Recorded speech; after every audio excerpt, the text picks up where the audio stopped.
How...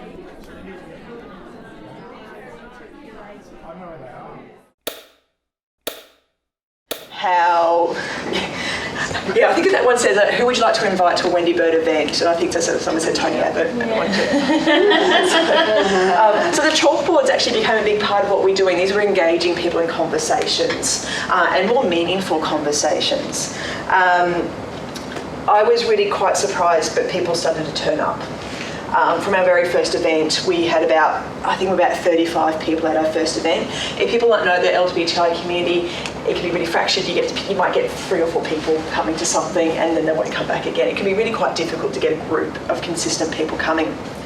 But we've been consistently getting 30, 35, 40, 45 people coming to our events. We still want to have a community centre. I love seeing the pictures of the space you have and I go, that's what I want. I want this space where people can come and they can just be and be welcomed just because of who they are, the diversity of who they are.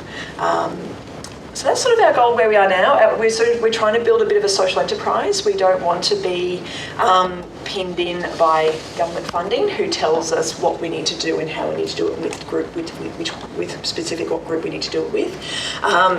So our goal is actually to build a business that we can actually then fund our social work that we're doing. A couple of words, whatever that might, describe some of the threads that weave through all of those stories. Relationships are key. Relationships. Making those initial contacts and then connecting people to each other is the foundation for everything. Yeah, people who actually have time to sit in in-depth conversations with people, and every person who walks through the gate gets welcomed as though they're a bit of a special guest, I guess. Like, it's like, oh, you're here, great to see you, come over, let me show you where things are. And I think hopefully that experience of being seen, then that translates. Our website page that we keep really up to date. Every event we take lots of photos and we share those photos, and I think that really helps give that people a sense of confidence that what are we going to expect when we turn up? What's it look like? Who are these people? And so it's really a transparent thing. So on our website we have photos of the collective and say this is who the collective is.